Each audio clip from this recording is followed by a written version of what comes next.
নমস্কাৰ ডিজিটেল আসামলৈ আপোনালোক সকলোকে স্বাগতম জনাইছো। আজিৰ ভিডিঅ'টিত আমি আলোচনা কৰিম বিএড এন্ট্ৰেন্স এক্সামৰ বাবে টিচিং এপ্টিটিউডৰ কিছু important question situation based MCQ question আমি আলোচনা কৰিম। সো টিচিং এপ্টিটিউডৰ ওপৰত অলৰেডি ভিডিঅ' বনোৱা হৈছে, বিভিন্ন টপিকৰ ওপৰত ডিটেইল ভিডিঅ' বনোৱা আছে, এমসিকিউ কুৱেশ্যনো আছে।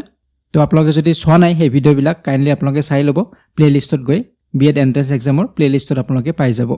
তো আজি আমি টিচিং এপ্টিটিউডৰ সিচুৱেশ্যন বেসড কিছুমান কুৱেশ্যন আমাক সোধা দেখা যায় এক্সামত, গতিকে তেনেধৰণৰ প্ৰশ্ন আমি আজিৰ ক্লাছটোত আলোচনা কৰিম।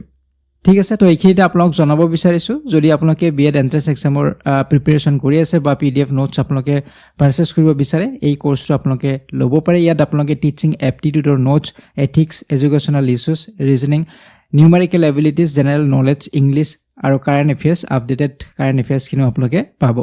তো ইয়াৰ বাবে আপোনালোকে ডিজিটেল আসাম মোবাইল এপটো ডাউনলোড কৰি ল'ব, তাত আপোনালোকে কোৰ্চসমূহ পাৰচেছ বা এক্সেছ কৰিব পাৰিব। নাইবা আপোনালোকে যদি লেপটপ বা PCত আপোনালোকে এক্সেছ কৰিব বিচাৰে digitalassam.in এই ৱেবছাইটটোত ভিজিট কৰিব, তাৰ পৰা আপোনালোকে এক্সেছ কৰিব পাৰিব। ঠিক আছে, তেতিয়াহ'লে আমি আৰম্ভ কৰিছোঁ আজিৰ ভিডিঅ'টি। তো প্ৰথম প্ৰশ্নটো আমি লৈছোঁ। প্ৰথম প্ৰশ্নটোত সুধিছে, a teacher discovers that high performing students dominate classroom discussions while weaker students remain passive. What is the most appropriate strategy?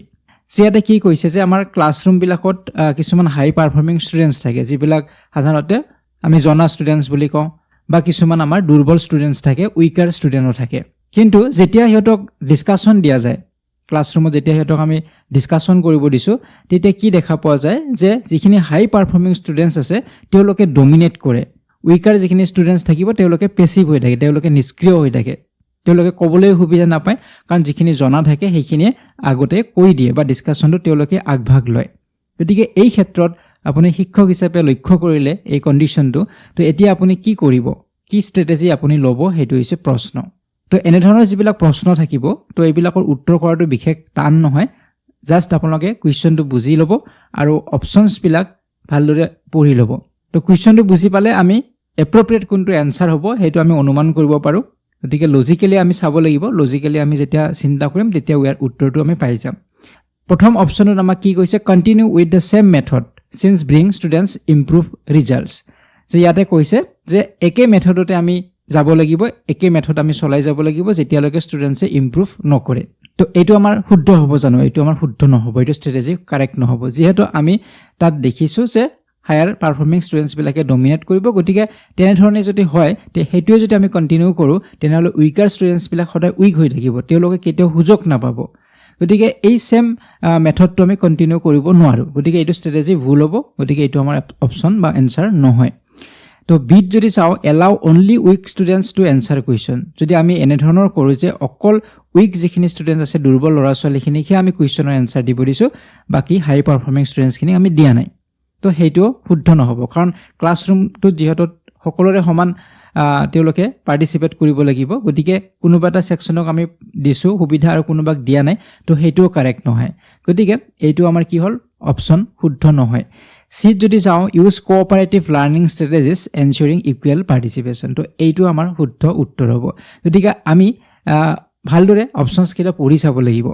Compare কৰি চাব লাগিব যে কোনটো বেছি এপ্ৰপ্ৰিয়েট হ'ব। ঠিক আছে, এনেধৰণৰ যেতিয়া কুৱেশ্যন থাকিব, অপশ্যনছবিলাকো প্ৰায় চিমিলাৰ অপশ্যন দিব, গতিকে আপুনি কম্পেয়াৰ কৰি চাব লাগিব কোনটো বেছি এপ্ৰপ্ৰিয়েট হ'ব।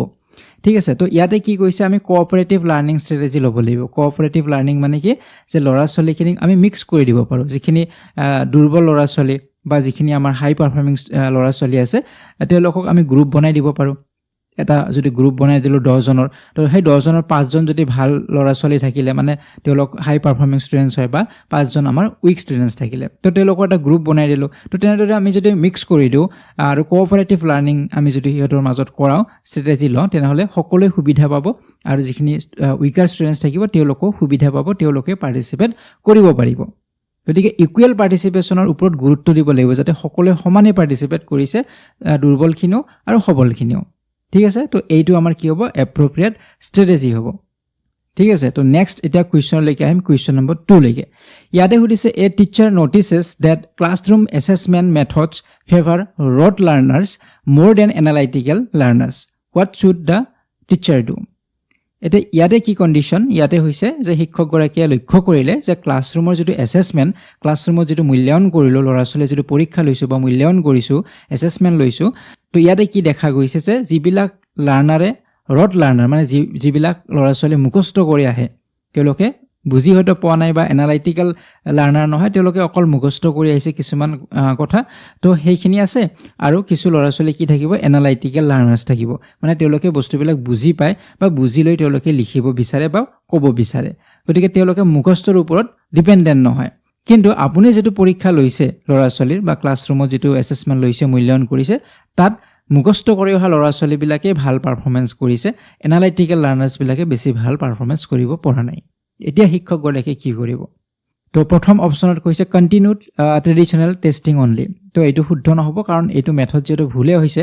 যিটো আমি এছেছমেণ্ট লৈছোঁ পৰীক্ষাৰ যিটো মেথডটো ভুল হ'ল গতিকে এইটো আমাৰ শুদ্ধ হ'ব নোৱাৰে এইটো আমি কণ্টিনিউ কৰিব নোৱাৰোঁ ঠিক আছে এইটো আমাৰ ৰং বিত কি কৈছে include analytical and application based questions ঠিক আছে ইয়াতে কৈছে এনালাইটিকেল আৰু এপ্লিকেশ্যন বেছড কুৱেশ্যন তাত দিব লাগিব তাত মানে যিটো পৰীক্ষা আপুনি লৈছে পৰীক্ষাৰ কুৱেশ্যনত এই এনালাইটিকেল কুৱেশ্যনো থাকিব লাগিব বা এপ্লিকেশ্যন বেছড কুৱেশ্যন থাকিব লাগিব চিট কি কৈছে ৰিডিউচ এছেছমেণ্ট কমপ্লিটলি যে এছেছমেণ্টটো আমি ৰিডিউচ কৰি দিম কমপ্লিটলি একেবাৰে তো এইটোতো শুদ্ধ হ'ব নোৱাৰে আৰু ডিত কৈছে যে focus only on objective question মাত্ৰ অকল অবজেক্টিভ কুৱেশ্যন আমি দিম অপশ্যন থাকিব কোনটো শুদ্ধ হয় এইটো টিক কৰিব তো অকল সেইটোৰে আমি ল'ৰা ছোৱালীৰ ইভালুৱেট কৰিব নোৱাৰোঁ ল'ৰা ছোৱালীৰ এছেছমেণ্ট কৰিব নোৱাৰোঁ ল'ৰা ছোৱালীক আমি MCQ কুৱেশ্যনো দিব লাগিব তেওঁলোকৰ কিমান পৰ্যায়ৰ আণ্ডাৰষ্টেণ্ডিং হৈছে কিমান তেওঁলোকে বুজি পাইছে কিমান তেওঁলোকে ক্ৰিটিকেল থিংকিং কৰিব পাৰে বা সিহঁতৰ কিমান ক্ৰিয়েটিভিটি আছে সেইটো চেক কৰাৰ বাবে আমি সিহঁতক ডেছক্ৰিপটিভ কুৱেশ্যনো দিব লাগিব গতিকে এইটো আমাৰ শুদ্ধ উত্তৰ হ'ব নোৱাৰে আৰু আপোনালোকে চাব যেতিয়া অনলি থাকে অনলিটো সদায় নিগেটিভ বুজায় আৰু অনলি থকাটো কেতিয়াও অপশ্যন আমাৰ শুদ্ধ নহয় গতিকে এইটো অনলি আছিল প্ৰথম অপশ্যনটোত সেইটোও শুদ্ধ নহয় 4 নম্বৰত আছে অনলি তো এইটোও শুদ্ধ নহয় ঠিক আছে তো উত্তৰ কোনটো হ'ব অপশ্যন নম্বৰ বি হ'ব include analytical and application based question গতিকে যিহেতু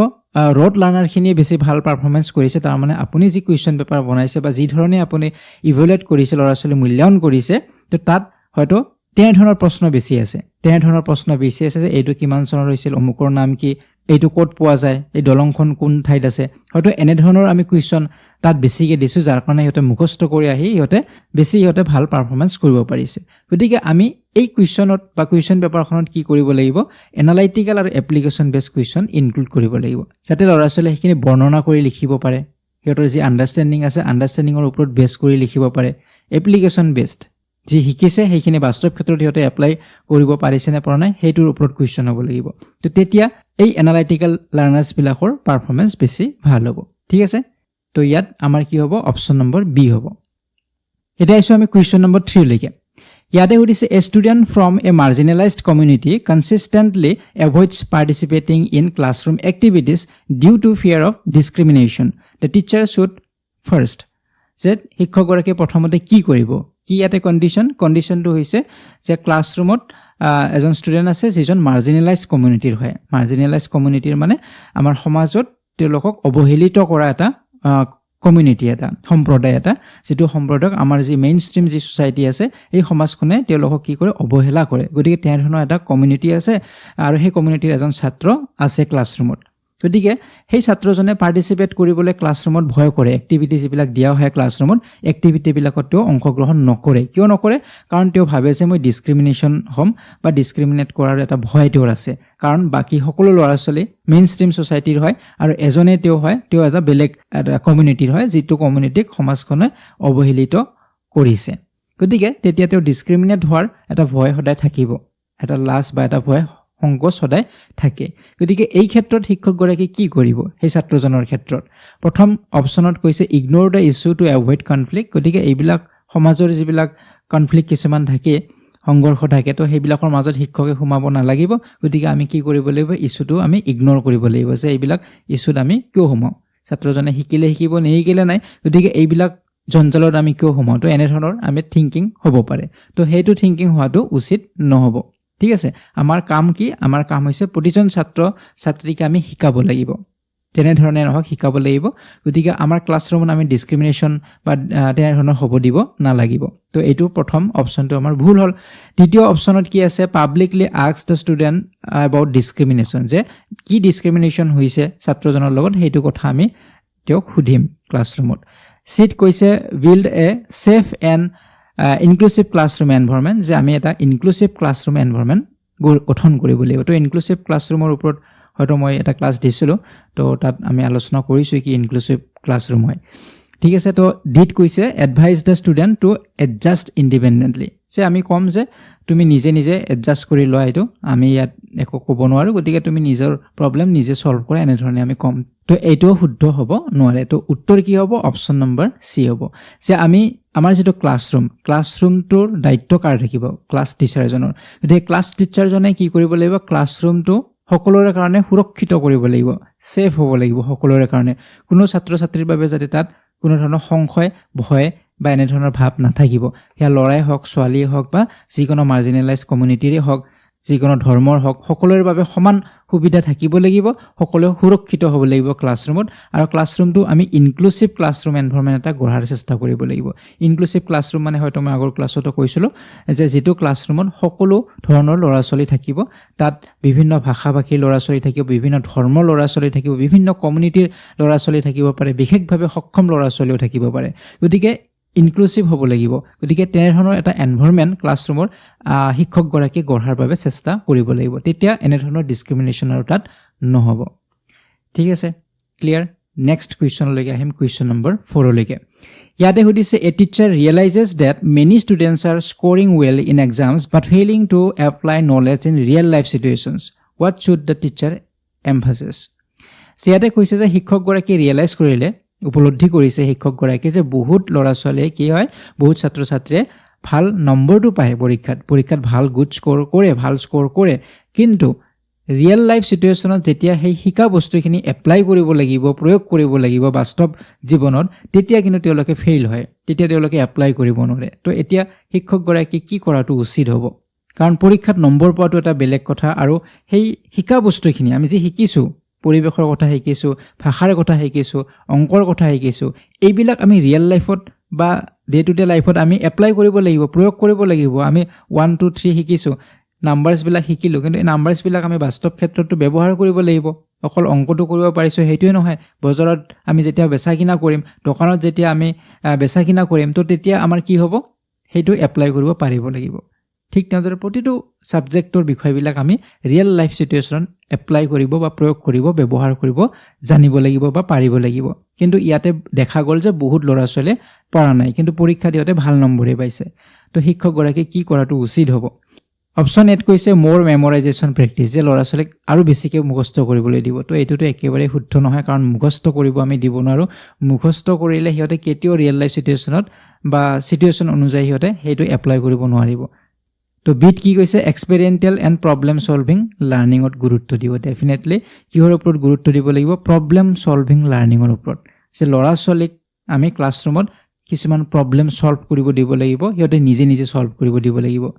আমি যদি শিক্ষকগৰাকীয়ে সকলোবিলাক সিহঁতক কৈ দিয়ে বৰ্ডত সকলোবিলাক লিখি দিছে তেতিয়াহ'লে সিহঁতে কেতিয়াও ৰিয়েল লাইফ চিটুৱেশ্যনত সেইবিলাক এপ্লাই কৰিব নোৱাৰিব কাৰণ সিহঁতে সকলো বস্তু ৰেডিমেড পাব সেইবিলাক মেমৰাইজ কৰিব গতিকে সিহঁতক আমি কিছুমান প্ৰব্লেম দিলোঁ সেই প্ৰব্লেমবিলাক সিহঁতে নিজে চালি জাৰি চাই বা যুক্তিৰ জৰিয়তে চল্ভ কৰিব যদি ক'ৰবাত কিবা খকজা আছে শিক্ষকগৰাকীয়ে হেল্প কৰিব শিক্ষকগৰাকীয়ে গাইড হিচাপে থাকিব আৰু বিভিন্ন সময়ত সহায় কৰিব কিন্তু শিক্ষকগৰাকীয়ে সকলোবিলাক কৰি দিব নালাগিব গতিকে প্ৰব্লেম চলভিং লাৰ্ণিঙৰ জৰিয়তে সিহঁতক যেতিয়া আমি শিকাম তেতিয়া সিহঁতে ৰিয়েল লাইফ চিটুৱেশ্যনতো সেই শিকা বস্তুবিলাক এপ্লাই কৰিব পাৰিব ঠিক আছে তো এইটো আমাৰ কি আছিলে শুদ্ধ উত্তৰ আছিলে নেক্সট কুৱেশ্যনলৈকে আহিম এতিয়া কুৱেশ্যন নম্বৰ 5লৈকে ইয়াতে সুধিছে a teacher realises that high achieving students are becoming over confident and less collaborative what should the teacher encourage গতিকে শিক্ষকগৰাকীয়ে কি উপলব্ধি কৰিলে কি দেখা পালে লক্ষ্য কৰিলে যে যিখিনি হাই এচিভিং ষ্টুডেণ্টছ আছে যিখিনি ল'ৰা ছোৱালী আমি আগৰ যি কুৱেশ্যন পালোঁ যে যিখিনি ল'ৰা ছোৱালীয়ে ক্লাছত ভাল সিহঁতে এচিভ কৰিব পাৰে সিহঁতে আয়ত্ব কৰিব পাৰে কথাবিলাক তো সেইখিনি অভাৰ কনফিডেণ্ট হৈছে সাধাৰণতে দেখা যায় তেনেধৰণৰ ল'ৰা ছোৱালী ক্লাছৰুমত আমি দেখোঁ যে কিছু যিবিলাক জনা ল'ৰা ছোৱালী থাকিব তো সিহঁতে এটা সময়ত গৈ বেছি অভাৰ কনফিডেণ্ট হয় সকলো সিহঁতে জানে সকলোৱে পাৰিব পৰীক্ষাত ভাল নম্বৰ পাব তো তেনেধৰণৰ অভাৰ কনফিডেণ্ট হয় আৰু সিহঁতে কোলাবোৰেটিভ কম হয় মানে সিহঁতে সহযোগ তেতিয়া আৰু কৰা কম কৰে বা শিক্ষকৰ কথাবিলাক কমকৈ শুনিব বা বাকী ল'ৰা ছোৱালীবিলাকৰ লগত যি ডিছকাশ্যন হ'ব এইবিলাকত কমকৈ অংশগ্ৰহণ কৰে গতিকে সিহঁত এইবিলাকত অলপ কমকৈ গুৰুত্ব দিয়া আৰম্ভ কৰে গতিকে এই ক্ষেত্ৰত শিক্ষকগৰাকীয়ে কেনেধৰণে এনকাৰেজ কৰিব সেই ছাত্ৰ ছাত্ৰীবিলাকক তো ইয়াৰ উত্তৰ অপশ্যন নম্বৰ কি হ'ব বি হ'ব কোঅপাৰেটিভ লাৰ্ণিং আৰু পিয়াৰ মনিটৰিং তো এইটো সঠিক উত্তৰ হ'ব ইয়াতে কাৰণ সিহঁতক কোঅপাৰেটিভ লাৰ্ণিং দিব লাগিব ল'ৰা ছোৱালীবিলাকক সকলোৰে লগত যাতে সিহঁতে প্ৰব্লেমবিলাক সলভ কৰে বা ডিছকাশ্যন কৰে সিহঁতক গ্ৰুপ বনাই দিব লাগিব গ্ৰুপত যাতে সিহঁতে অংশগ্ৰহণ কৰে গতিকে সিহঁতক পাৰ্টিচিপেট কৰিব দিব লাগিব সিহঁতক আমি এৰি দিব নালাগিব আৰু পিয়াৰ মনিটৰিঙো আমি কৰিব লাগিব পিয়াৰ মনিটৰিং মানে সহপাঠী সিহঁতৰ লগৰবিলাকৰ লগত জনা নজনা এইবিলাকক আমি মিক্স কৰি দিব লাগিব ভালখিনি বেয়াখিনি আমি ভাগ কৰিব নালাগে কেতিয়াও এই যে ভালখিনিক এ ছেকশ্যনত ৰাখি বেয়াখিনিক বি ছেকশ্যনত ৰখা হয় তো এইটো এটা বেড আইডিয়া হয় গতিকে আমি মিক্স কৰিব লাগে ভাল বেয়াখিনিক মিক্স কৰি ছেকশ্যন বনাব পাৰোঁ বা এটা গ্ৰুপ বনাব পাৰোঁ ভালখিনিৰ এ গ্ৰুপ বেয়াখিনিৰ বি গ্ৰুপ এনেধৰণৰ কেতিয়াও হ'ব নালাগে তো সদায় আমি কি কৰিব লাগিব সিহঁতক পিয়াৰ মনিটৰিং কৰিব পাৰোঁ তেতিয়া ভাল বেয়াখিনি একেলগে গতিকে সিহঁতে নজনাখিনি জনাখিনিৰ পৰা শিকিব পাৰিব গতিকে এনেধৰণৰ আমি যেতিয়া কৰিম তেতিয়া সিহঁতে কোলাবোৰেটিভ হ'ব তেতিয়া ঠিক আছে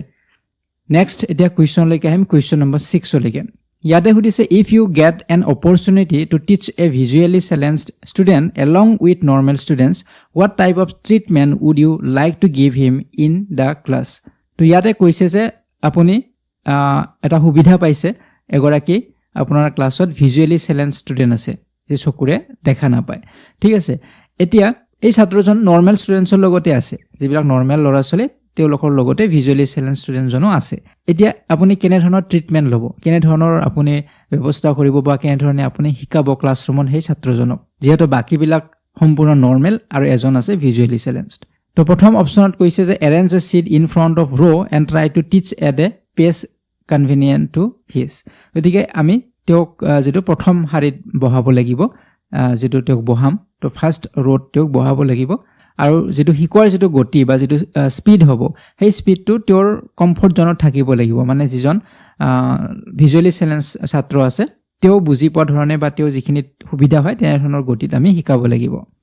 তো এইটো প্ৰথম অপশ্যন দ্বিতীয়তে কৈছে not give him extra attention গতিকে তেওঁক এক্সট্ৰা এটেনশ্যন দিব নালাগে বুলি কৈছে চিট কৈছে take care of him sympathetically in the class গতিকে তেওঁক আমি সহানুভূতিৰ দৃষ্টিৰে চাম শ্ৰেণীকোঠাত আৰু ডিত কৈছে think this blindness is his destiny আৰু তেওঁৰ এটা ভাগ্যই হয় তেওঁৰ যিহেতু চকুৰে দেখা নাপায় গতিকে তেওঁৰ এইটো ভাগ্য আমি একো কৰিব নোৱাৰোঁ তেনেধৰণে আমি ভাবিম গতিকে তলৰ গোটেইকেইটা অপশ্যনে ভুল হ'ব ডি নম্বৰটোতো একেবাৰেই ভুল আৰু যিটো আমি তেওঁলোকক সহানুভূতিৰ দৃষ্টিৰে চাম এইটোও একেবাৰে ভুল আমি কেতিয়াও সহানুভূতিৰ দৃষ্টিৰে চাব নালাগিব সহানুভূতিৰ দৃষ্টিৰে তেওঁক আমি এনেই নম্বৰ দিলোঁ বা এনেই তেওঁক পাছ কৰাই দিলোঁ এইবিলাক হ'ব নালাগিব তেওঁক আমি শিকাবই লাগিব আমি বেলেগ বেলেগ মেথড ইউজ কৰিব লাগিব বেলেগ বেলেগ টেকনিক ইউজ কৰিব লাগিব কিন্তু আমি শিকাব লাগিব তাৰপিছত তেওঁক এক্সট্ৰা এটেনশ্যন দিব নালাগে বুলিও যে কৈছে সেইটো শুদ্ধ নহয় এক্সট্ৰা এটেনশ্যন মানে এনেকুৱা নহয় যে তেওঁক বেছি আমি টাইম দিছোঁ সেইটো কথা কোৱা নাই মানে তেওঁৰ সুবিধা হোৱাকৈ TLM দিব লাগিব যিহেতু তেওঁ চকুৰে দেখা নাপায় তেওঁৰ সুবিধা হোৱাকৈ আমি আগৰ বেঞ্চত বহাই দিলোঁ যিহেতু তেওঁ চকুৰে কমকৈ দেখা পায় বা কিছুমান কাণেৰে কম শুনা ব্যক্তি থাকিব পাৰে তেওঁক আমি সন্মুখত বহাই দিব পাৰোঁ বা তেওঁক আমি কিছুমান ডিভাইচ দিব পাৰোঁ ৰেকৰ্ডাৰ দিব পাৰোঁ তো তেনেধৰণে আমি সুবিধা বা এক্সট্ৰা এটেনশ্যন দিব লাগিব ঠিক আছে এক্সট্ৰা এটেনশ্যন মানে সেইটো কথা কৈছে কিছুমান আমি সুবিধা দিব লাগিব তো ইয়াৰ উত্তৰটো অপশ্যন নম্বৰ এ হ'ব যে আমি তেওঁক সন্মুখৰ চিটত বহাব লাগিব শিক্ষকজনৰ নজৰত ৰাখিব যিমান তেনেধৰণে শিকিব বিচাৰে বা যি গতিত শিকিব বিচাৰে তেনেধৰণে আমি তেওঁক শিকাব লাগিব তেওঁৰ নিডছখিনি প্ৰয়োজনখিনি আমি বুজি পাব লাগিব আগতে ঠিক আছে নেক্সট কুৱেশ্যনলৈকে আহিছোঁ এতিয়া কুৱেশ্যন নম্বৰ 7লৈকে ইয়াত সুধিছে a student consistently disrupts your class by talking and distracting others what is your most effective immediate response যে আপুনি দেখিছে যে এজন ছাত্ৰই বাৰে বাৰে তেওঁ ঘনাই ডিষ্টাৰ্ব কৰিছে বাকী ল'ৰা ছোৱালীবিলাকক বা ডিষ্ট্ৰেক্ট কৰিছে পাঠৰ পৰা বা যি শিকাই আছে আপুনি তাৰ পৰা তেওঁলোকক আঁতৰাই লৈ গৈছে তো এতিয়া আপুনি কি কৰিব ইমিডিয়েট ৰেছপন্সটো কি হ'ব লগে লগে আপুনি তৎক্ষণাত কি কৰিব প্ৰথম অপশ্যনত কৈছে send the student to the principal's office immediately গতিকে আমি ছাত্ৰজনক প্ৰিন্সিপালৰ অফিচত ইমিডিয়েটলি পঠাই দিম যে কিয় তেনেধৰণৰ ক্লাছটো ডিষ্টাৰ্ব কৰি আছে বিট কৈছে stop teaching and publicly scold the student in front of the class, গতিকে ক্লাছৰ সন্মুখতে সকলোৰে ল'ৰা ছোৱালীৰ সন্মুখত আমি তেওঁক গালি পাৰিম ছাত্ৰজনক। চিত কৈছে ignore the behaviour completely hopping it will stop, আৰু আমি ইগন'ৰ কৰিম যে এটা সময়ত গৈ এইবিলাক বন্ধ হৈ যাব, তেনেধৰণে আশা কৰি আমি সেইটো টপিকটো আমি বা ইছ্যুটো আমি ইগন'ৰ কৰিম। আৰু ডিত কৈছে পজ মেক জেণ্টেল আই কণ্টেক্ট, আমি অলপ সময় ৰখিম আৰু আই কণ্টেক্ট কৰিম, আমি সেই ছাত্ৰজনৰ লগত কি কৰিম আই কণ্টেক্ট কৰিম, চাম সেই ছাত্ৰজনৰ ফালে, move closure to the students, আৰু চাই তেওঁৰ চকুৰ ফালে চাই আমি তেওঁৰ সন্মুখৰ ফালে আগবাঢ়ি যাম। And address the behaviour privately after class, আৰু তেওঁৰ কিয় তেনেধৰণৰ বিহেভিয়াৰ কৰিছে সেইটো আমি ক্লাছৰ পিছত তেওঁৰ লগত ডিছকাছ কৰিম। তো এইটো হ'ব এপ্ৰপ্ৰিয়েট। যেতিয়া ক্লাছৰুমত যিকোনো ল'ৰা ছোৱালী গণ্ডগোল কৰিব, হুলস্থুল কৰিব বা যিকোনো তেনেধৰণৰ দুষ্টামি কৰে, তেতিয়া আমি তেওঁৰ লগত আই কণ্টেক্ট কৰিব লাগে। তো আই কণ্টেক্ট কৰাৰ লগে লগে ছাত্ৰজনে অলপমান কি হয় সচেতন হয়, তেওঁ অলপ ভয় কৰে যে হয়তো ছাৰে গম পালে মই যে দুষ্টামি কৰি আছোঁ, কাৰণ ছাত্ৰবিলাকে ভাবে যে মোক দেখাই নাই ছাৰে বা মোক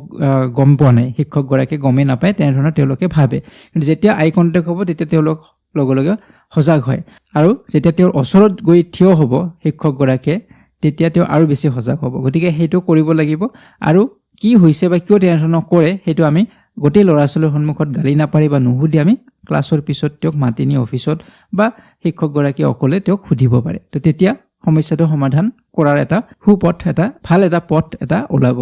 কিন্তু সকলোৰে সন্মুখত গালি পাৰি তেওঁক লাজ দিলে তেতিয়া আৰু সমস্যা বাঢ়িবহে পাৰে।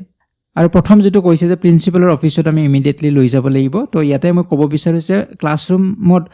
ক্লাছ টিচাৰজনৰ সকলোতকৈ বেছি দায়িত্ব থাকে। গতিকে ক্লাছত যিকোনো ইছ্যু হ'ব সেইটোৰ দায়িত্ব কোনে ল'ব লাগিব, ক্লাছ টিচাৰে ল'ব লাগিব। গতিকে ক্লাছ টিচাৰে সকলোবিলাক যিটো ইছ্যুবিলাক প্ৰিন্সিপাল বা হেড টিচাৰৰ ফালে ঠেলি দিব নোৱাৰে। গতিকে তেওঁ প্ৰথমে নিজে সেইটো হেণ্ডেল কৰিব ট্ৰাই কৰিব লাগিব, প্ৰথমে নিজে চেষ্টা কৰিব লাগিব।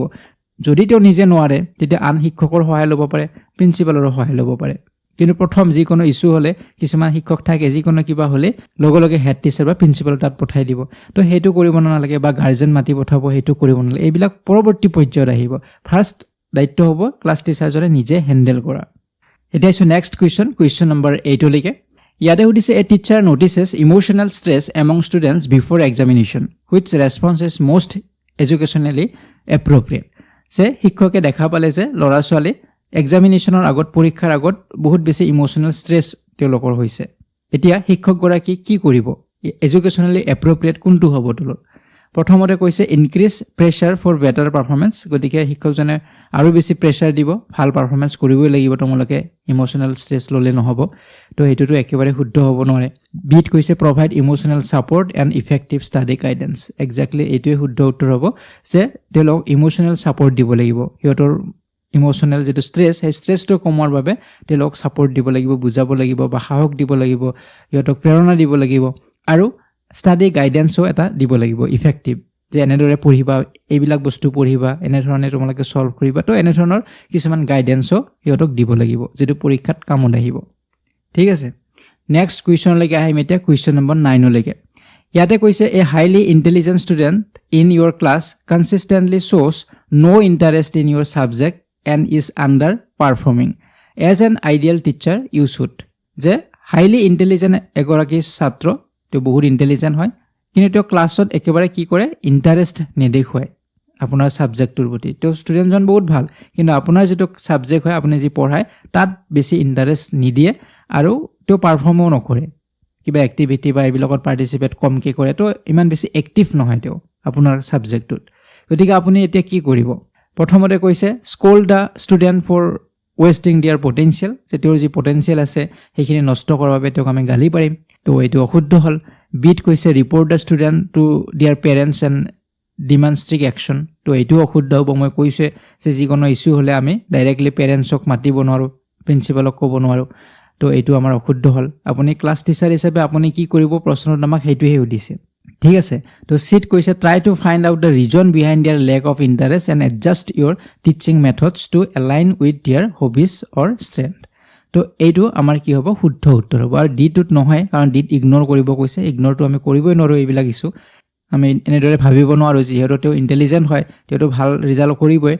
মই পঢ়ালেও বা মোৰ ক্লাছত মনোযোগ দিলেও ভাল নম্বৰ পাব, নিদিলেও পাব, গতিকে মোৰ কি ইমান চিন্তা কৰিবলগীয়া আছে। তো তেনেধৰণৰ থিংকিং আমি ৰাখিব নালাগিব। ঠিক আছে, তো কি কৰিব লাগিব, আমি ৰিজনটো কি হয়, কি কাৰণত তেওঁৰ ইণ্টাৰেষ্ট কম মোৰ ছাবজেক্টটোত, সেইটো আমি বিচাৰিব ট্ৰাই কৰিব লাগিব। তাৰপিছত আমি এনেধৰণৰ টিচিং মেথড ব্যৱহাৰ কৰিব লাগিব য'ত তেওঁৰ যিটো হবি, তেওঁ যি কৰি ভাল পায় সেইটো যাতে আমি তাত ইনক্লুড কৰিব পাৰোঁ, বা তেওঁৰ য'ত ষ্ট্ৰেংথ আছে সেইটো যাতে আমি তাত ইনক্লুড কৰিব পাৰোঁ, তেনেধৰণৰ আমি মেথড ল'ব লাগিব। যদি তেওঁ খেলি ভাল পায়, ধৰি ল'লোঁ, তো তেওঁৰ খেলাটো এটা হবি হয়, তো এই খেলৰ জৰিয়তে কিছুমান আমি তেওঁক কথা শিকাব চেষ্টা কৰিব লাগিব, ছাবজেক্টৰ বিষয়বিলাক খেলৰ জৰিয়তে। তো তেনেধৰণে আমি তেওঁৰ ইণ্টাৰেষ্টটো, ছাবজেক্টটোত ইণ্টাৰেষ্ট আমি আনিব ট্ৰাই কৰিব লাগিব। ঠিক আছে, নেক্সট কুৱেশ্যন নম্বৰ 10লৈকে আহিছোঁ। ইয়াতে সুধিছে, you assigned a major project and you notice several students submitted assignments that are clearly copied from online sources, what is your next step? So' এইটো আমি সাধাৰণতে দেখিবলৈ পাওঁ ল'ৰা ছোৱালীৰ ক্ষেত্ৰত বৰ্তমান সময়ত, যে ল'ৰা ছোৱালীক কিবা এটা এছাইনমেণ্ট লিখিব দিছোঁ, এটা প্ৰজেক্ট বনাব দিয়া হ'ল, কিন্তু তেওঁ শিক্ষকগৰাকীয়ে দেখিলে যে বেছিভাগ ল'ৰা ছোৱালীয়ে সেই এছাইনমেণ্টটো ক'ৰ পৰা কপি কৰিছে, অনলাইন চ'ৰ্চৰ পৰা, ইণ্টাৰনেটৰ পৰা সেয়া কপি কৰি তেওঁলোকে প্ৰজেক্টটো বনাইছে বা এছাইনমেণ্টটো লিখিছে। এতিয়া আপুনি কি কৰিব? অপশ্যন এত কৈছে give everyone N automatic 0 and make an example of them. গতিকে সকলো ল'ৰা ছোৱালীকে 0 মাৰ্ক দিম আৰু এটা এক্সাম্পল আমি ক্ৰিয়েট কৰিম যে যদি কোনোবাই কপি কৰে তেনেহ'লে তেওঁ 0 পাব। ঠিক আছে, বিত কৈছে cancel the project and hold a written test instead. গতিকে প্ৰজেক্টটো আমি কেনচেল কৰি দিম, তাৰ ঠাইত আমি ৰিটেন টেষ্ট ল'ম ক্লাছৰুমৰ ভিতৰত, যাতে তেওঁলোকে কপি কৰিব নোৱাৰে। চিট কৈছে have a discussion with the class about academic integrity, explain why plagiarism is wrong and allow students to resubmit the original work with proper guidance. ডিত কৈছে accept the assignment since they did the work of finding the information. তো আমি এছাইনমেণ্টটো accept কৰিব নোৱাৰোঁ, যিহেতু সিহঁতে copy কৰিছে, গমেই পাইছে শিক্ষকগৰাকী, গতিকে সেইটো আমি একচেপ্টো কৰিব নোৱাৰোঁ। গতিকে অপশ্যন চি হ'ব শুদ্ধ উত্তৰ। কেনচেলো আমি কৰিব নোৱাৰোঁ প্ৰজেক্টটোৱে আমি কেনচেল কৰি দিলোঁ যে প্ৰজেক্টে নিদিওঁ, আমি ৰিটেন টেষ্ট ল'ম, সেইটোতো হ'ব নোৱাৰে। প্ৰজেক্ট আছে মানে প্ৰজেক্ট ল'বই লাগিব, এছাইনমেণ্ট থাকিলে এছাইনমেণ্ট ল'বই লাগিব। তো আমি কি কৰিব লাগিব? অপশ্যন চি শুদ্ধ উত্তৰ হ'ব যে আমি ডিছকাছ কৰিব লাগিব ক্লাছটোৰ লগত বা ল'ৰা ছোৱালীখিনিৰ লগত যে একাডেমিক ইণ্টিগ্ৰিটি কিমান প্ৰয়োজন হয় সেইটো ক'ব লাগিব, বা প্লেজাৰিজম বা কাৰোবাৰ পৰা কপি কৰাটো যে ভুল হয় সেইটো ল'ৰা ছোৱালীক বুজাব লাগিব। ল'ৰা ছোৱালীক যিটো ক্ৰিয়েটিভিটিৰ ওপৰত আমি গুৰুত্ব দিব লাগিব। তেওঁলোকে যে শিকিছে তাৰ ওপৰত সিহঁতে নিজাকে সৃষ্টি কৰিব লাগিব, নিজে সিহঁতে ক্ৰিয়েট কৰিব লাগিব, সিহঁতৰ থিংকিং ডেভেলপ কৰিব লাগিব। তো এইবিলাক কথা সিহঁতক বুজাব লাগিব। গতিকে আমি যেতিয়া কপি কৰিম তেতিয়া আমাৰ তাত কোনো ধৰণৰ ক্ৰিয়েটিভিটি ল'ৰা ছোৱালীৰ নাথাকিব, নিজৰ সৃষ্টিশীলতা তাত নাথাকিব। গতিকে এইবিলাক বুজাব লাগিব, আৰু বেলেগৰ পৰা কপি কৰা, চুৰ কৰাটো যে বেয়া সেইটোও বুজাব লাগিব। আৰু ল'ৰা ছোৱালীক আমি ৰিছাবমিট কৰিবলৈ ক'ম, সিহঁতক আমি গাইডেন্স দিম, গাইড কৰিম যে কেনেধৰণে লিখিব লাগিব বা কি লিখিব লাগিব, আৰু সিহঁতে ৰিছাবমিট কৰিব এই প্ৰজেক্টটো। তো এইটো হ'ব শুদ্ধ উত্তৰ। এতিয়া আছোঁ নেক্সট কুৱেশ্যন নম্বৰ 11লৈকে। ইয়াতে সুধিছে a teacher notices that students from privilege background consistently outperform others because they have better access to resources outside school, what is the most ethically appropriate action?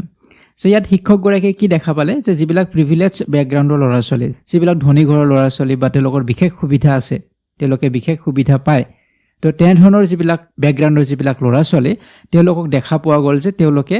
বেছি ভাল performance দিব পাৰে বাকী ল'ৰা ছোৱালীবিলাকৰ তুলনাত। কিয়? কাৰণ তেওঁলোকে বাহিৰত বিভিন্ন ৰিচোৰ্চ তেওঁলোকে পাইছে, স্কুলৰ বাহিৰত যিবিলাক হয়তো স্কুলত সুবিধা পোৱা নাই সেই সুবিধাবিলাক তেওঁলোকক দিয়া হৈছে। তেওঁলোকে স্কুলৰ বাহিৰত সেই সুবিধাবিলাক লাভ কৰিছে, হয়তো তেওঁলোকে ভাল ৰেফাৰেঞ্চ বুক, হয়তো তেওঁলোকে কম্পিউটাৰত ইণ্টাৰনেট ব্যৱহাৰ কৰিছে। গতিকে তেনেধৰণে তেওঁলোকে পাইছে, যাৰ ফলত তেওঁলোকৰ পাৰফৰ্মেঞ্চ সদায় প্ৰিভিলেজ বেকগ্ৰাউণ্ডৰ ল'ৰা ছোৱালীৰ পাৰফৰ্মেঞ্চ বেছি ভাল হয়। তো এতিয়া শিক্ষকগৰাকী কি কৰিব সেইটো হৈছে প্ৰশ্ন। বাকী ল'ৰা ছোৱালীৰ ক্ষেত্ৰত শিক্ষকগৰাকীয়ে চিন্তা কৰিব লাগিব। তো প্ৰথম অপশ্যনত কৈছে ignore the inequality signs it exist outside school. গতিকে আমি এইটো ইগন'ৰ কৰিম বিষয়টো, গতিকে আমি বিষয়টো ইগন'ৰ কৰিব পৰা বিষয় নহয় এইটো। বিত কোৱা হৈছে যে লোৱাৰ এক্সপেক্টেশ্যনছ ফৰ ডিছএডভান্টেজ ষ্টুডেণ্টছ, যে যিবিলাক ডিছএডভান্টেজ ষ্টুডেণ্টছ হয়, পিছপৰা হয়, তো তেওঁলোকৰ কথা আমি বেছি ইমান আশা নকৰিম তেওঁলোকৰ পৰা। তেওঁলোকে যে ভাল ৰিজাল্ট কৰিব, তেওঁলোকে যে ভাল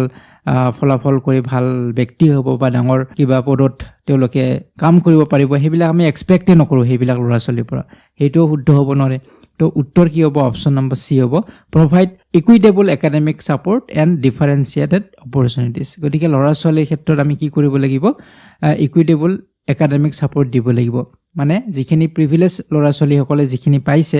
তো সেই একেধৰণৰ কোৱালিটিৰ আমি সিহঁতকো সুবিধা দিব লাগিব, ট্ৰাই কৰিব লাগিব, তেনেধৰণৰ উচ্চ কোৱালিটিৰ আমি শিক্ষা দিব ট্ৰাই কৰিব লাগিব, ডিফাৰেঞ্চিয়েটেড অপৰচুনিটিও দিব লাগিব। অ'কে, প্ৰিভিলেজ ল'ৰা ছোৱালীতকৈ সিহঁতক আৰু বেছিকৈ অলপ গুৰুত্ব দিব লাগিব, তো ডিফাৰেঞ্চিয়েট কৰিব লাগিব, কাৰণ সিহঁতটো অলৰেডি আগবাঢ়ি আছে। গতিকে পিছ পৰি থকাখিনিক আমি পৃথক কৰি সিহঁতক আকৌ আগবঢ়াৰ বাবে বা সিহঁতৰ লগত সমান কৰাৰ বাবে চেষ্টা কৰিব লাগিব।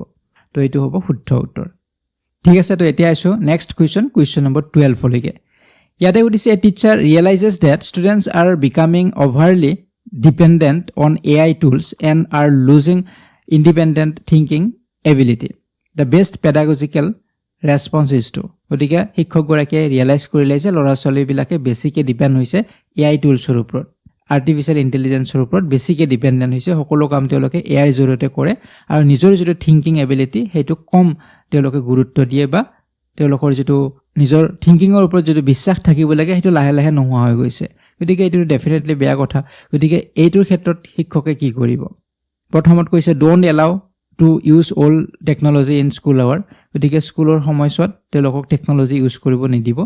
তো এইটো আমাৰ শুদ্ধ হ'ব নোৱাৰে, কাৰণ আমি টেকন'লজি ইউজ কৰিবই লাগিব। স্কুলত বৰ্তমান সময়ত আমাৰ টেকন'লজি নোহোৱাকৈ আমাৰ নচলে। ৰাতিপুৱাৰ পৰা এটেণ্ডেঞ্চ লোৱাৰ পৰা আমাৰ টেকন'লজি লাগিব, ডিজিটেল বৰ্ড টেকন'লজি লাগিব, ইণ্টাৰনেট লাগিব। তো এইবিলাক নোহোৱাকৈ হ'ব নোৱাৰে। গতিকে আমি এইটো সম্পূৰ্ণৰূপে বেন কৰিব নোৱাৰোঁ। বিট কোৱা হৈছে, encourage balanced use with critical thinking activity. গতিকে ইয়াত কৈছে যে ল'ৰা ছোৱালীক আমি এনকাৰেজ কৰিব লাগে যাতে সিহঁতে বেলেঞ্চ কৰিব পাৰে। বেলেঞ্চ মানে সিহঁতে AI টুলছো ব্যৱহাৰ কৰিব, কিন্তু তাৰ লগতে সিহঁতে ক্ৰিটিকেল থিংকিং যিবিলাক এক্টিভিটি সেইবিলাকো থাকিব লাগিব, বা শিক্ষকগৰাকীয়ে সেই এক্টিভিটিবিলাক দিব লাগিব। কিছুমান সিহঁতক এক্টিভিটি দিব লাগিব যিবিলাকৰ জৰিয়তে সিহঁতৰ ক্ৰিটিকেল থিংকিংটো ডেভেলপ হ'ব, প্ৰব্লেম ছলভিং যিটো থিংকিং হ'ব সিহঁতৰ ডেভেলপ হ'ব। তো এইবিলাকৰ কাৰণে সিহঁতক আমি কি কৰিব লাগিব? কিছুমান এক্টিভিটি দিব লাগিব, আৰু আমি সম্পূৰ্ণৰূপে বেন নকৰি দুটাৰ ক্ষেত্ৰত বেলেঞ্চ কৰি ল'ৰা ছোৱালীক চলিবলৈ শিকাব লাগিব। ঠিক আছে, তো ইয়াতে আৰু এটা কথা মই কওঁ আপোনালোকক, কিছুমান যিবিলাক শব্দ নিগেটিভ ৱৰ্ড থাকে, যেনে ড'ণ্ট এলাউ বুলি ক'লে এইটো নিগেটিভ হয়, এইটো এনচাৰ হ'ব নোৱাৰে। চিট কৈছে ইগন'ৰ কৰা, এইটো এনচাৰ হ'ব নোৱাৰে। তো এনেধৰণে আমি প্ৰথমতে আমি এলিমিনেট কৰি দিব পাৰোঁ, কাটি দিব পাৰোঁ যে এইটো উত্তৰ হ'ব নোৱাৰে। ঠিক আছে, তেতিয়া আমাৰ কি হ'ব? অপশ্যনছবিলাক বাছাৰ ক্ষেত্ৰত, নিৰ্বাচন কৰাৰ ক্ষেত্ৰত আমাৰ সুবিধা হ'ব। যেতিয়া দুটা আমাৰ আগতেই প্ৰথমতে আমি এলিমিনেট কৰি দিম, আমাৰ মাত্ৰ দুটা থাকিব অপশ্যন। সেই দুটাৰ ভিতৰত এটা চুজ কৰাটো আমাৰ সহজ হয়, চাৰিটাৰ মাজৰ পৰা এটা চুজ কৰাটো আমাৰ টান হয়। গতিকে আপোনালোকে প্ৰথমতে নিগেটিভ ৱৰ্ড থকাবিলাক এলিমিনেট কৰি ল'ব। ঠিক আছে, এতিয়া আহিছোঁ নেক্সট কুৱেশ্যন নম্বৰ 13লৈকে। ইয়াতে সুধিছে, a student in your class consistently exhibits absenteeism and avoids participating in group activities. What is the most appropriate step you should take as an ideal teacher? ইয়াতে কি কৈছে যে আপোনাৰ ক্লাছত এজন ছাত্ৰ তেওঁ প্ৰায় এবচেণ্ট হয়, প্ৰায় তেওঁ স্কুল ক্ষতি কৰে, আৰু তেওঁ পাৰ্টিচিপেট কৰাটো গ্ৰুপ যিবিলাক এক্টিভিটি দিয়া হয়, গ্ৰুপত যিবিলাক সিহঁতক কাৰ্য দিয়া হয়, সেই কাৰ্যবিলাকত তেওঁ পাৰ্টিচিপেট নকৰে, অংশগ্ৰহণ নকৰে। এতিয়া আপুনি কি ষ্টেপ ল'ব? এজন আইডিয়েল টিচাৰ হিচাপে আপুনি কি ষ্টেপ ল'ব সেই ছাত্ৰজনৰ ক্ষেত্ৰত? তো ইয়াতে আমি গোটেই অপশ্যনছবিলাক এতিয়া নপঢ়োঁ, আপোনালোকে পৰীক্ষাত কেনেধৰণে কৰিব তো মই সেইটো আপোনালোকক দেখুৱাই দিম এতিয়া। তো প্ৰথমতে নিগেটিভ ৱৰ্ডবিলাক চাই ল'ব। যেনে প্ৰথমতে পানিছ শব্দটো পাইছোঁ, আমিতো আৰু পানিছ কৰিব নোৱাৰোঁ, গতিকে এইটো নিগেটিভ ৱৰ্ড হ'ল, এইটো আমাৰ উত্তৰ নহয়, আমি এলিমিনেট কৰি দিলোঁ।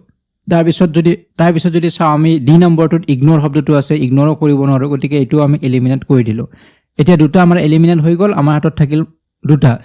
বি আৰু চি। এতিয়া এই বি আৰু চিৰ মাজতে হ'ব, গতিকে এই দুটা পঢ়ি আমি কম্পেয়াৰ কৰি চালে উত্তৰটো ওলাই যাব। তো চিত আছে, report the student to the principal and recommend suspension. তো এইটো আমি এলিমিনেট কৰিব পাৰোঁ, কাৰণ মই কৈছোঁৱে প্ৰথমতে যে আমি যিকোনো ইছ্যু হ'লে ডাইৰেক্টলি আমি প্ৰিন্সিপালক ক'ব নোৱাৰোঁ বা ৰেকমেণ্ড কৰিব নোৱাৰোঁ, ছাছপেনশ্যন কৰক, তেওঁক ছাছপেণ্ড কৰক বা এনেধৰণে আমি ক'ব নোৱাৰোঁ। তো এইটো আমি এলিমিনেট কৰিলোঁ, গতিকে উত্তৰ আমাৰ অপশ্যন নম্বৰ বি হ'ব। কি আছে বিত? যে কাউন্সিল কৰিব লাগিব ছাত্ৰজনৰ লগত, তেওঁক কাউন্সিলিং দিব লাগিব, ছাত্ৰজনক পাৰ্চনেলি ব্যক্তিগতভাৱে বুজিবলৈ ট্ৰাই কৰিব লাগিব, কিয় তেনেধৰণৰ হৈছে,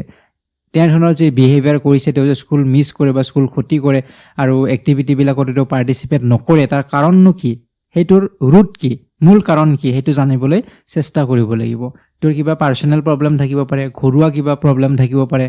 যিকোনো ইছ্যু থাকিব পাৰে, সামাজিক সমস্যা হ'ব পাৰে, ব্যক্তিগত সমস্যা হ'ব পাৰে। তো এই কাৰণটো জানিবলৈ আমি কি কৰিব লাগিব? চেষ্টা কৰিব লাগিব। তাৰপিছতহে, কাৰণ জনাৰ পিছতহে আমি কি কৰিব পাৰিম? তেওঁক সেই হিচাপে আমি তেওঁক বুজাব পাৰিম বা প্ৰব্লেমটো ছল্ভ কৰিবলৈ চেষ্টা কৰিব পাৰিম। গতিকে তেওঁক আমি কাউন্সিলিং দিব লাগিব আৰু কাৰণটো জানিবলৈ চেষ্টা কৰিব লাগিব। ঠিক আছে, নেক্সট কুৱেশ্যনলৈকে আহিম এতিয়া, কুৱেশ্যন নম্বৰ 14। ইয়াতে কি কৈছে? When evaluating assignments, you discover that the student has completely different but factually accurate and logical solutions compared to the steps you taught in class. As a teacher, how should you handle this situation? So ইয়াতে কি কৈছে যে ইভালুৱেটিং assignment এটা assignment দিয়া হৈছে আৰু এছাইনমেণ্টটো এতিয়া আপুনি ইভালুৱেট কৰিব লাগে মূল্যায়ন কৰিব লাগে পৰীক্ষণ কৰিব লাগে এতিয়া আপুনি দেখা পালে যে এজন ছাত্ৰ তেওঁ কমপ্লিটলি ডিফাৰেণ্ট লিখিছে আপুনি যেনেদৰে লিখিব কৈছিল বা যি আপুনি ষ্টেপ কেইটা শিকাইছিলে সেই কেইটা নিলিখি তেওঁ কমপ্লিটলি বেলেগ ধৰণে লিখিছে সলিউশনটো যি ক্লাছৰুমত আপুনি শিকাইছিলে ষ্টেপবিলাক তেনে ধৰণে তেওঁ লিখা নাই এজ এ টিচাৰ শিক্ষক হিচাপে আপুনি কি কৰিব এতিয়া তেওঁক নম্বৰ দিব নিদিব কি কৰিব তো ইয়াতে যদি প্ৰথম অপচনটো চাও ইয়াতে কি কৈছে এৱাৰ্ড 0 মাৰ্কস তো এটো শুদ্ধ হ'ব নৰে আমি তোক 0 মাৰ্কস দিব নৰে কিয় দিব নৰে কাৰণ ইয়াত ব্ৰেকেটত কিন্তু এটা কথাও লিখা আছে কি লিখা আছে ফ্যাকচুৱেলি একুৰেট এণ্ড লজিক্যাল বুলি যদিও তেওঁ বেলেগ ধৰণে লিখিছে কিন্তু তেওঁ ফ্যাক্টটো কিন্তু শুদ্ধই হয় লজিক হয় যুক্তি আছে তেওঁৰ কথা যি লিখিছে এটো যুক্তিপূৰ্ণ হয় আৰু একুৰেট হয় শুদ্ধ হয় কিন্তু তেওঁ লিখাৰ ধৰণটোহে বেলেগ শিক্ষকে যেনেদৰে লিখিব কৈছিল ষ্টেপ কেইটা তেনেধৰণে লিখা নাই তো বেলেগকে লিখিছে কিন্তু একুৰেট হয় লজিক্যাল হয় সেইটো কথাও কিন্তু ব্ৰেকেটত লিখা আছে যেহেতু তেওঁ একুৰেট বা লজিক্যাল লিখিছে গতিকে আমি 0 মাৰ্কসটো দিব নোৱাৰো তো এইটো আমাৰ উত্তৰ হ'ব নোৱাৰে বিট কি কৈছে ডিডাক্ট মাৰ্কস বাট এপ্ৰিচিয়েট দিয়াৰ effort in finding N alternative যে আমি তেওঁৰ মাৰ্ক কমাই দিম কাটি দিম আৰু তোক এপ্ৰিচিয়েটও কৰিম যেহেতু তেওঁ বেলেগ ধৰণে লিখিছে সিট কি কৈছে চাই লওঁ সিট কৈছে encourage and appreciate the students divergent thinking and innovative approach এইটো কাৰেক্ট হ'ব 3 নম্বৰটো এবাৰ চাই লৈছো কি কৈছে ask the student to redo the assignment যে এছাইনমেণ্টটো আৰু এবাৰ তোক লিখিবলৈ কম তো এইটোৰ প্ৰয়োজন নাই যেহেতু একুৰেট লিখিছে লজিক্যাল লিখিছে এইটোৰ প্ৰয়োজন নাই শিক্ষকৰ মতেই যে লিখিব লাগিব শিক্ষকে যেনেদৰে ক'ব তেনেধৰণে যে কৰিব লাগিব সেইটো মেণ্ডেটৰী নহয় শিক্ষকতকৈ কোনোবা ছাত্ৰই বেছি ভালকৈ লিখিব পাৰে ঠিক আছে তো এইটোৰ প্ৰয়োজন নাই এতিয়া ডি নম্বৰটো উত্তৰ নহয় গতিকে বি আৰু সি যদি আমি কম্পেয়াৰ কৰি চাও বিৰ তুলনাত সি টো বেছি এপ্ৰপ্ৰিয়েট হয় কিয় কাৰণ ইয়াতে কৈছে আমি ছাত্ৰজনক এনকাৰেজ কৰিব লাগিব যে তুমি যেনে ধৰণে লিখিছা ভাল লিখিছা আৰু ভালকৈ লিখিব লাগিব বা নিজৰ ধৰণে লিখিব লাগিব কাৰণ শিক্ষকে সদায় ক্ৰিয়েটিভিটিক এপ্ৰিচিয়েট কৰিব লাগিব যেতিয়াই কোনো ল'ৰা ছোৱালীয়ে ক্ৰিয়েটিভিটি দেখাব সৃজনশীলতা সৃষ্টিশীলতা দেখুৱাব তেতিয়া আমি সদায় এপ্ৰিচিয়েট কৰিব লাগিব গতিকে ইয়াতো আমি এপ্ৰিচিয়েট কৰিব লাগিব কাৰণ তেওঁ নিজাকে সৃষ্টি কৰিছে তাৰ ওপৰতো যদি ডাইভাৰ্জেণ্ট থিংকিংটো আমাৰ ক্ৰিয়েটিভিটিৰ ক্ষেত্ৰত আমাৰ প্ৰয়োজন হয় বেলেগ সোৰ্সৰ পৰা আমি বিভিন্ন নলেজ বিলাক লওঁ সেইবিলাক সোৰ্সৰ পৰা বেলেগ সোৰ্সৰ পৰা বেলেগ আমি নলেজ লৈছো আৰু সেইবিলাক একলগ কৰো আমি নিজৰ ক্ৰিয়েটিভিটিৰ জৰিয়তে গোটেইখিনি আমি একলগ কৰো গতিকে এই যেটো চিন্তা ডাইভাৰ্জেণ্ট থিংকিং হেতুকো আমি কি কৰিব লাগিব এপ্ৰিচিয়েট কৰিব লাগিব বা তেওঁৰ যেটো ইনোভেটিভ যদি কিবা এপ্ৰ'চ লয় নতুন কিবা এটা এপ্ৰ'চ লৈছে এটোক আমি এপ্ৰিচিয়েট কৰিব লাগিব বা এনকাৰেজ কৰিব লাগিব ঠিক আছে তো এইটো কাৰেক্ট এনসাৰ হ'ব এতিয়া আছে হেখৰটি প্ৰশ্ন কোৱেশ্চন নম্বৰ 15 লৈকে ইয়াতে সুধিছে a teacher notices that students from rural backgrounds hesitate to participate in English medium discussions despite understanding the concepts well what should the teacher do ইয়াতে কৈছে যে শিক্ষকগৰাকীয়ে কি নোটিচ কৰিলে যে ৰুৰেল বেকগ্ৰাউণ্ডৰ হয় গাঁৱৰ তেওঁ বেকগ্ৰাউণ্ডৰ এজন ছাত্ৰ তেওঁ ইংলিছ মিডিয়ামত ডিছকাছ কৰাৰ ক্ষেত্ৰত তেওঁ অলপ হেজিটেট কৰিছে অসুবিধা পাইছে ইংলিছ মিডিয়াম ডিছকাশ্যনত তেওঁ পাৰ্টিচিপেট কৰিব বিচৰা নাই যিহেতু তেওঁ গাঁৱৰ হয় তেওঁ ইংলিছ ইমান ফ্লুৱেণ্টলি নাজানে এতিয়া শিক্ষকগৰাকীয়ে কি কৰিব এই ক্ষেত্ৰত প্ৰথমটোত কৈছে যে ছাত্ৰজনক ফোৰ্স কৰিব তো এইটো শুদ্ধ উত্তৰ হ'ব নোৱাৰে আৰু ইয়াতে অনলি ইন ইংলিছ বুলি আছে গতিকে এইটো শুদ্ধ নহয় আমি এলিমিনেট কৰি দিলো আৰু ডি নম্বৰ যদি চাও তাতো এটা অনলি আছে allow only fluent students to participate এইটো আমি এলিমিনেট কৰি দিলো তো বি আৰু সিৰ মাজত চাও আমি বিট কি আছে encourage bilingual participation and gradually build confidence এইটো শুদ্ধ উত্তৰ হ'ব কাৰণ আমি কি কৰিব লাগিব বাইলিংগুৱেল পাৰ্টিচিপেশ্যন দিব লাগিব যেহেতু ছাত্ৰজন ৰুৰেল বেকগ্ৰাউণ্ডৰ হয় ধৰি লও তেওঁ অসমীয়া জানে গাঁৱৰ পৰা আহিছে অসমীয়া জানে আৰু তেওঁ ইয়াত ইংলিছ মিডিয়ামত ডিছকাছ কৰিব লগা হৈছে গতিকে তেওঁক বাইলিংগুৱেল পাৰ্টিচিপেশ্যন দিব লাগিব মানে তাত অসমীয়া আৰু ইংৰাজী দুটাই থাকিব ইয়াক বাইলিংগুৱেল বুলি কয় দুটা ভাষা যেতিয়া ব্যৱহাৰ হ'ব সেয়া বেলেগ ভাষা হ'ব পাৰে দুটা ভাষা ব্যৱহাৰ হ'লে মুঠতে বাইলিংগুৱেল হয় তো তেনেধৰণে দিব লাগিব তেতিয়া তেওঁ লাহে ইংলিছটো তেওঁৰ ডেভেলপ হ'ব গ্ৰেজুৱেলি তেওঁ কনফিডেন্সও আহিব আৰু তেওঁ ইংলিছত তেতিয়া গোটেইখিনি কৰিব পাৰিব গতিকে প্ৰথমতে আমি তেওঁক ফোৰ্স কৰিব নোৱাৰো প্ৰথমতে তেওঁক আমি বাইলিংগুৱেল পাৰ্টিচিপেশ্যনৰ সুবিধা দিব লাগিব তো আজিৰ এই ভিডিঅ'টিত আমি এইখিনি situation based MCQ question discuss কৰিলো টিচিং এপ্টিটিউডৰ গতিকে এনে ধৰণৰ প্ৰশ্নবিলাক আপোনালোকৰ আহিব আৰু বেছি টানো নহয় এইবিলাক জাস্ট আপোনালোকে কুৱেশ্চনটো ভালদৰে পঢ়ি অপচন কেইটাও ভালদৰে পঢ়িব বেছি খৰধৰ নকৰিব যিখিনি এলিমিনেট কৰিব পাৰে অপচন কেইটা এলিমিনেট কৰি দিব আৰু দুটা যি অপশ্যন ক্লোজ থাকিব বা তিনিটা অপশ্যনো ক্লোজ থাকিব পাৰে তো আপোনালোকে কম্পেয়াৰ কৰি চাব যে কোনটো বেছি এপ্ৰপ্ৰিয়েট হয় কাৰণ এনেধৰণৰ প্ৰশ্নবিলাকত সাধাৰণতে ক্লোজ অপশ্যন দিয়ে যেতিয়া আমাৰ কনফিউজনো হয় যে এইটোও হোৱা যেন লাগে এইটোও হোৱা যেন লাগে তো তেতিয়া আমি কি কৰিব লাগিব কম্পেয়াৰ কৰিব লাগিব কোনটো বেছিকৈ এপ্ৰপ্ৰিয়েট হয় ঠিক আছে তো এনেধৰণৰ কুৱেশ্যন আমি আগলৈকে আৰু ডিছকাছ কৰিবলৈ চেষ্টা কৰিম তো আজি এই ভিডিঅ'টি ইমানখিনি আছিলে পৰৱৰ্তী ভিডিঅ'ত পুনৰ লগ পোৱাৰ আশাৰে ভিডিঅ'টিৰ পৰা বিদায় লৈছোঁ ধন্যবাদ